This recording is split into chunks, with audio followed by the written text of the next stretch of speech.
আজকের ওয়েদারটা এত সুন্দর দেখে একটু চুপচাপ বসতে ইচ্ছা করলো, তো ভাবলাম আকাশটার দিকে একটু একটু বসি। আকাশের দিকে তাকায় থাকলাম, দেখি খুব সুন্দর আকাশটার। মনে হয়তো আমার মতোই খারাপ, আমার শরীরটা অনেকটা খারাপ, হাতটা অনেক ব্যথা। কী কারণে ব্যথা সেটাই জানি না, তো সবাই আমার জন্য দোয়া করবেন। হ্যালো এভরিওয়ান, আসসালামু আলাইকুম। সবাই কেমন আছেন? আশা করি যে যেখানে আছেন ভালো আছেন। আমরাও আছি আল্লাহর অশেষ রহমতে ভালো। আসলে বান্দা শরীর গান্দা, এটাই হলো সত্য কথা। ভালো মন্দ নিয়ে বাঁচতে হবে। তো আকাশটা কিন্তু একেবারে মেঘলা মেঘলা, যে কোনো সময় বৃষ্টি নামতে পারে। তো আর বড় একটা সমস্যা, কারেন্ট তো থাকেই না, হুটহাট করে কারেন্ট চলে যায়। তো ভাবলাম একটু বসি। তো এখন কিন্তু বাজে প্রায় প্রায় 9:30টার মতো। আজকে ঘুম থেকে একটু দেরি করে উঠছে, হাতটা একটু হঠাৎ করে ব্যথা, কেন ব্যথা যায় না, হয়তো ব্যথা পাইছে কোথায় জানি না। তো সবাই ঘুমাইতেছে, আমি একা উঠছি। তো ভাবলাম একটু বারান্দাতে বসি।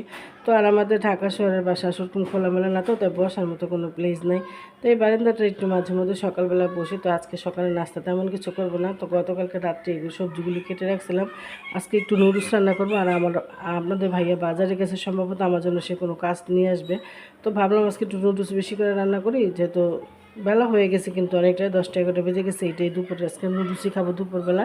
তো এখন আমি কিছু খাইনি, তো নুডলসটা রান্না করে ঘরের কাম কাজ করে ফেলছি। সেটা আপনাদের সাথে শেয়ার করতে পারিনি, বিদ্যুৎ ছিল না যার কারণে। কারণ অন্ধকারে তো কিছু শেয়ার করা যায় না। তো এখন নুডলসটা রান্না করে আমি একবার গোসল করে ফেলবো, কারণ আবার নামাজের টাইমও হয়ে যাবে। তো এই তো তো নুডলস রান্না করতে করতে দেখি আপনাদের ভাইয়া চলে আসছে। সে বাজার থেকে অনেকগুলো মাছ টাছ নিয়ে আসছে। তো ভাগ্য ভালো, মাছগুলি বাজার থেকে কাটায় নিয়ে আসছে। তো বড় মাছ বেশিরভাগ উনি বাজার থেকে কাটাই আনে। এই জিনিসটা আমার কাছে খুব ভালো লাগে, কারণ মাছ কাটা কিন্তু একটা খুব বিরক্তকর জিনিস। আর মাসে 2-1 বার বাজার করলে অনেক ঝামেলা হয়ে যায়, কারণ সবসময় সময় পায় না, চাকরিজীবী মানুষ, এই আর কি।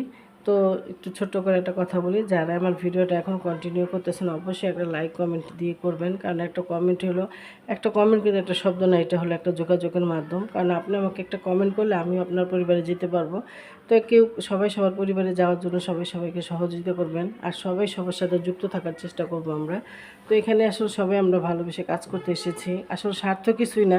সবাই ভালোবেসে কিন্তু একটা কাজের জন্য যুক্ত হয়ে যায়। তো সেই কাজটার জন্য সবাই সফলতা হতে পারি, সবার জন্য আমি মন থেকে দোয়া করি আল্লাহ সবাইকে সফলতা অর্জন করার তৌফিক দান করুক।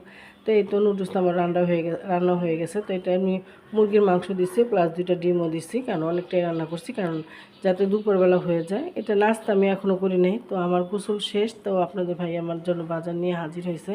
তো এই যে দেখেন অনেকগুলো মাছ নিয়ে আসছে। তো ভাবলাম মাছগুলো একবার ধুইয়া বক্সে করে রেখে দেই। আর আমি মাছ কিন্তু বক্সে রাখি, পলিথিনে রাখি না, কারণ পলিথিনের মাছ রাখলে ফ্রিজটা না কেমন পানি দিয়ে নষ্ট হয়ে যায়। আর প্রতিদিন তো ফ্রিজ ধোয়াও যায় না, ফ্রিজ ধোয়া একটা খুব বড় একটা কাজ। তো এই যে পাঙ্গাস মাছের এইগুলি যেন কি, এগুলি আমরা খাই না, দেখি অনেকে খায়, 2-1 জন ভালো লাগে খায়, আমার কাছে ভালো লাগে না জিনিসটা দেখতে। তো এখানে অনেকগুলো মাছ আনছে, সে 3টা মুরগিও আনছে। তো মুরগিগুলো আমি কাটতে পারবো না, তো ভাবছি মুরগিগুলো এমনি রেখে দিব, পরে কাটবো। আর সব মাছই কাটা, শুধু পাবদা মাছটা কাটা ছিল না, পাবদা মাছটা আমি এইভাবে রেখে দিছি, পরে একসময় বের করে কাটবো। তো এই তো এখন আমি যে মাছগুলো দেখেন কি সুন্দর বক্সে রাখছি, এভাবে বক্সে করে রাখলে কিন্তু আর ফ্রিজে পানি জমায় না। তো এভাবে অবশ্যই অনেকেই এখন এভাবেই রাখে। তো এভাবে রাখলে আসলে ভালো থাকে, ফ্রিজটাও ভালো থাকে। আর আপনার যখন যেটা রান্না করবেন সেটা বের করে নিলেও হয়ে যায়, আর পলিথিনে খোঁজাখুঁজি করতে হয় না। আর রুই মাছ একটা ডিমও হয়েছিল। তো আর আগের একটু মুরগির মাংস ছিল, সেটা বের করে নিচ্ছি, কিছুটা ভাজবো আর খাওয়ার জন্য, আর বাকিটা রেখে দিব।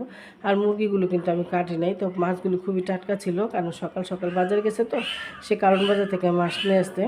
তো আর এখানে আমাদের আলিফিয়া আমি দুষ্টামি করতেছে, দেখেন আবার চলে গেছে কারেন্ট। তো এখানে অন্ধকারের মধ্যে তারা দুষ্টামি করতেছে।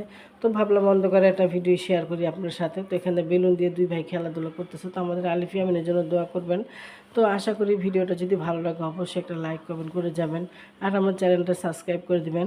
তো আমিও আছি আপনাদের পাশে, আমার সামনে যাদের ভিডিও আসে আমি সবসময় দেখার চেষ্টা করি, কারণ ভালোবেসে সবাই সব কাজ করে একসাথে এগিয়ে যাওয়ার চেষ্টা করি আমরা। তো এই তো অন্ধকারের মধ্যে সুন্দর খেলতেছে বাচ্চারা। আসলে বাচ্চা মেঘলা মেঘলা বলে কিন্তু বাঁচা গেছে, কিন্তু শীতের দিন গরমের দিন হলে কিন্তু কষ্ট হয়ে যেত।